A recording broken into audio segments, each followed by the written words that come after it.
السلام علیکم ورحمۃ اللہ نحمدہ ونصلی علی رسولہ الکریم اما بعد فاعوذ باللہ من الشیطان الرجیم بسم اللہ الرحمن الرحیم رب اشرح لی صدری ویسر لی امری واحلل عقدۃ من لسانی یفقہوا قولی۔ ریاض الصالحین کتاب باب الصبر ہم پڑھ رہے تھے اور اس میں حدیث نمبر 36 آج کرنی ہے۔ وعن ابی عبد الرحمن عبداللہ ابن مسعود رضی اللہ عنہ قال کأنی انظر الی رسول اللہ صلی اللہ علیہ وسلم۔ ابو عبد الرحمن عبداللہ بن مسعود رضی اللہ عنہ سے روایت ہے کہ وہ کہتے ہیں کہ گویا میں رسول اللہ صلی اللہ علیہ وسلم کو دیکھ رہا ہوں، یحکی نبی من الانبیاء، کہ وہ انبیاء علیہم السلام میں سے کسی نبی کا واقعہ بیان کر رہے ہیں، صلوات اللہ وسلامہ علیہم، ان پر اللہ کی رحمتیں اور اس کا سلام ہو، ضربہ قومہ، اس کی قوم نے اس کو مارا، فادموہ، تو اس کو لہو لہان کر دیا، وہو یمسح الدم عن وجہہ،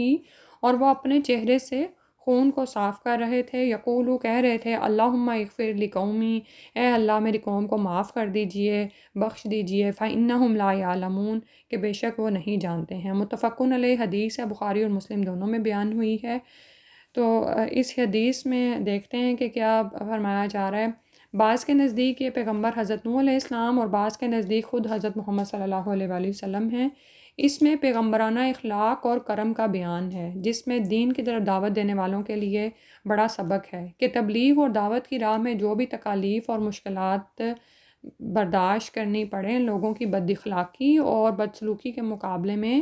معاف کرنے کا کام کیا جائے، یعنی عفو اور درگزر سے کام لیا جائے، اور اللہ تعالیٰ سے ان کے لیے معافی اور ہدایت کی دعا مانگی جائے، نیز جاہلوں سے جاہلوں والا معاملہ نہ کیا جائے۔ یہ اخلاقی خوبی اور کردار کی بلندی ایک داعی دین کے لیے بہت ضروری ہے۔ سبحان اللہ، کتنے سبق ہیں ہمارے لیے اس حدیث میں کہ لوگوں کی باتوں سے گھبرا کر یا ان کی دی ہوئی تکالیف یا پریشانیوں سے دعوت دین کا کام نہیں چھوڑنا، بلکہ عفو و درگزر کرتے ہوئے ان کے لیے دعا بھی کرنی ہے کہ اللہ سبحانہ تعالیٰ ان کو ہدایت دے۔ ٹھیک ہے، اب یہاں پر ایک نبی کا واقعہ بیان کیا جا رہا ہے جسے اس کی قوم نے مار مار کر ادموا کر دیا، یعنی لہو لہان کر دیا کہ خون نکل رہا ہے ان کا، لیکن اس کے باوجود نبی اپنی قوم کے لیے دعا مانگ رہا ہے کہ یا اللہ میری قوم جانتی نہیں ہے، اس کو معاف کر دے۔ سبحان اللہ۔ اس حدیث کے راوی ابو عبد الرحمن عبداللہ بن مسعود رضی اللہ عنہ ہیں، ان کی کنیت ابو عبد الرحمن ہے، قدیم الاسلام صحابہ میں ان کا شمار ہوتا ہے، یہ فضلہ صحابہ میں سے ہیں، 2 ہجرتوں کا شرف انہیں حاصل ہے، پہلے انہوں نے حبشہ پھر مدینہ منورہ کی طرف ہجرت کی، نبی اکرم صلی اللہ علیہ وسلم کے ساتھ تمام غزوات میں شریک رہے، نبی صلی اللہ علیہ وسلم ان کی بہت عزت کرتے تھے۔ خلافت عمر اور اوائل خلافت عثمان میں کوفہ کے قاضی اور بیت المال کے والی رہے، پھر مدینہ منورہ میں واپس تشریف لائے اور 32 ہجری میں فوت ہوئے ہیں۔ ٹھیک ہے، تو اب اگلی حدیث پڑھتے ہیں۔ وعن ابی سعید و ابی ہریرہ رضی اللہ عنہما عن النبی صلی اللہ علیہ وآلہ وسلم قال ما یصیب المسلم من نصب ولا وصب ولا ہم ولا حزن ولا اذن ولا غم حتی الشوکۃ یشاقها الا کفر اللہ بها من خطایاہ، متفق علیہ، یعنی یہ حدیث بھی بخاری اور مسلم دونوں میں بیان ہوئی ہے۔ ٹھیک ہے، متفق علیہ کا کیا مطلب ہے کہ یہ دونوں حدیث کی کتب یعنی ذخیرہ کتب میں آئی ہے، بخاری میں بھی اور مسلم میں بھی۔ ترجمہ دیکھتے ہیں۔ حضرت ابو سعید اور حضرت ابو ہریرہ رضی اللہ عنہما سے روایت ہے کہ نبی اکرم صلی اللہ علیہ وسلم نے فرمایا، مسلمان کو جو بھی تھکان، نصب ولا وصب بیماری، اور ولا ہمن جو بھی اس کو ہم یا فکر پہنچتی ہے، ولا حزن اور غم، ولا اذن اور جو بھی تکلیف پہنچتی ہے، ولا غمن اور جو بھی غم پہنچتا ہے، حتی الشوکۃ یشاقها، یہاں تک کہ اگر کسی مومن کو ایک کانٹا بھی چبھتا ہے تو اللہ تعالیٰ اس کی وجہ سے اس کے گناہوں کو معاف فرما دیتا ہے۔ سبحان اللہ، کتنی خوبصورت حدیث ہے، اور لیکن اس پر شرط کیا ہے کہ انسان صبر کرے۔ ٹھیک ہے، مومن کے ساتھ اللہ تعالیٰ کے فضل و کرم کا جو خاص معاملہ ہے اس کا بیان ہے اس حدیث میں کہ دنیا میں مومن کو جو مصائب اور آلام پہنچتے ہیں، یعنی جو تکالیف، جو غم اس کو لگتے ہیں، اللہ تعالیٰ اس کے گناہوں کا کفارہ بنا دیتے ہیں، لیکن یہ اسی صورت میں ہوتا ہے جب انسان صبر کرے۔ اگر وہ صبر کی بجائے جزا فضا اور تقدیر الہی کا شکوہ کرے گا تو پھر دنیاوی تکلیف کے ساتھ دوسری مصیبت اس کے لیے یہ ہوگی کہ وہ اجر سے محروم ہوگا، یعنی دنیا میں تو وہ محروم ہوا ہی، کسی بھی نعمت سے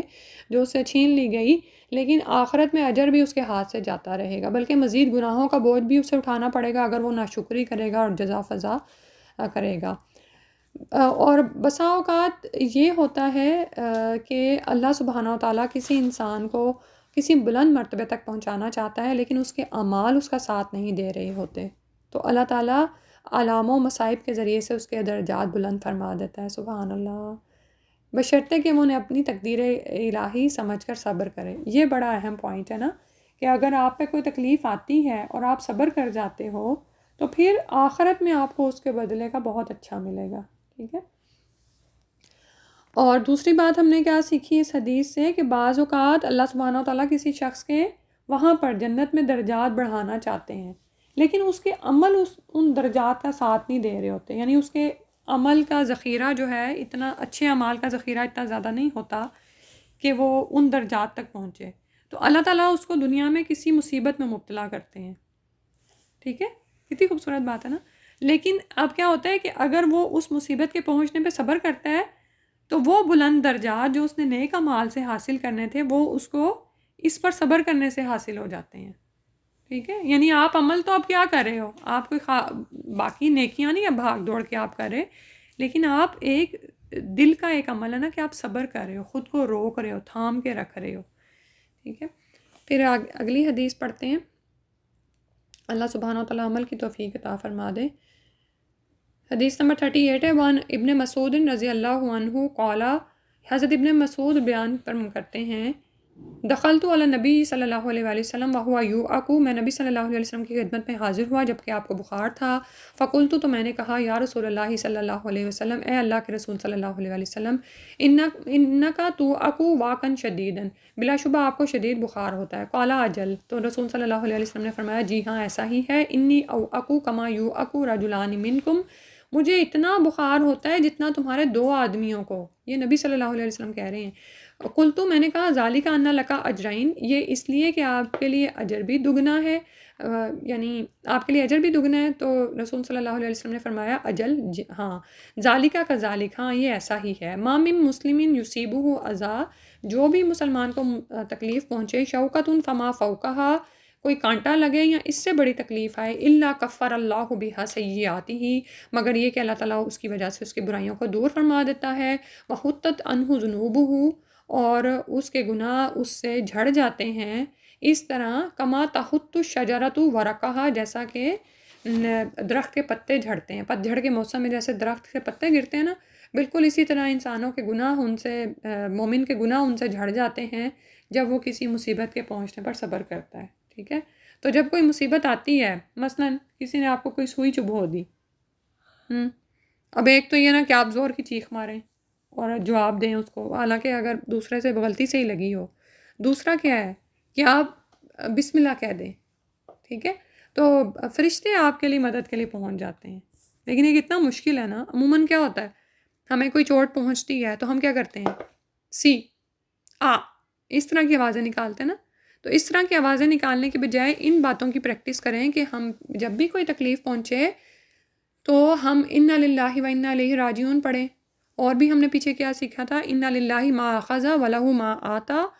وکل شیء عندہ لاجل مسمى فلتصبر ولتحتسب، ٹھیک ہے، کہ جو بھی اللہ تعالیٰ کی طرف سے تکلیف پہنچی ہے تو ہم اللہ ہی کی طرف دھیان لگائیں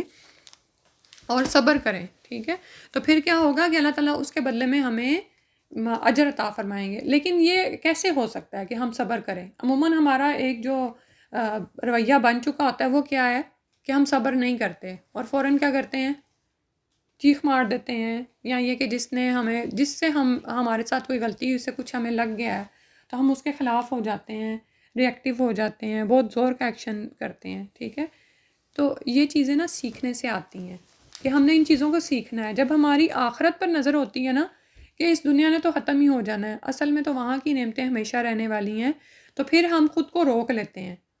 ٹھیک ہے۔ مومن چوکنا ہوتا ہے، پھر جب اس کو کوئی تکلیف پہنچتی ہے نا تو وہ دیکھتے ہیں اچھا وہاں پر آخرت میں جنت میں بلند مراتب میرے منتظر ہیں، تو وہ کیا کرتا ہے، پھر وہ خود کو روک لیتا ہے کہ نہیں اب مجھے یہ نہیں کرنا، ٹھیک ہے۔ تو انشاءاللہ اللہ سبحانہ و تعالیٰ اس کی ہمیں پریکٹس کروائیں۔ اور یہاں پر جو ہمیں اور فوائد پتہ چل رہے ہیں وہ دیکھتے ہیں کہ انبیاء علیہ السلام کو زیادہ تکلیفیں آتی ہیں، ٹھیک ہے، حالانکہ نبی ہیں، اللہ کے سب سے پیارے ہیں، لیکن اتنے ہی زیادہ آزمائے جاتے ہیں۔ اس کے بعد جو شخص زیادہ متقی اور پرہیزگار ہوتا ہے نا، اسی قدر آزمائشوں سے گزرتا ہے۔ اللہ اکبر، یہ امتحان ہو رہا ہوتا ہے نا کہ اللہ تعالیٰ چیک کر رہے ہوتے ہیں،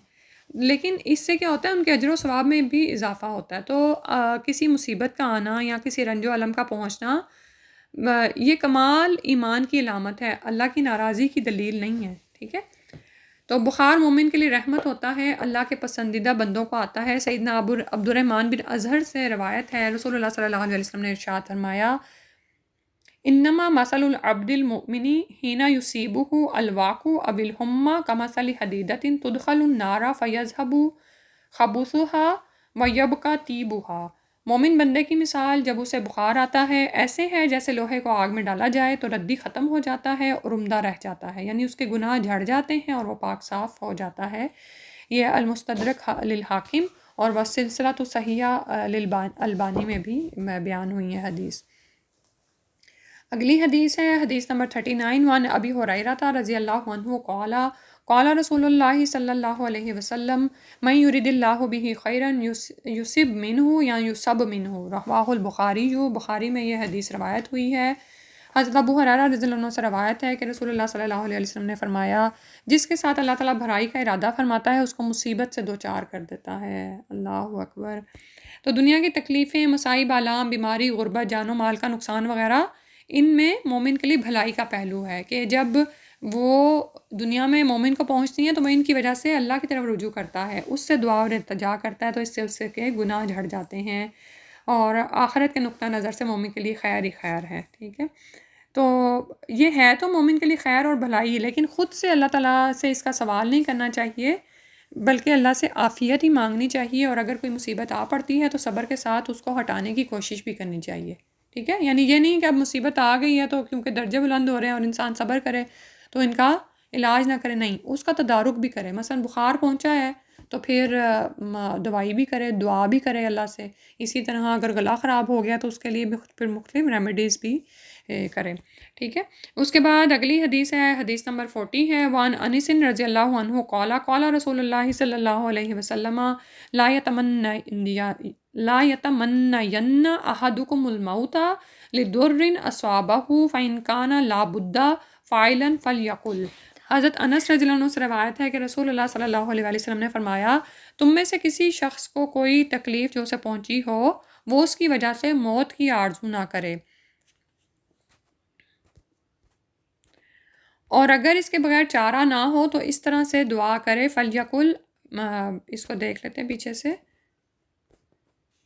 فلیقل اللہم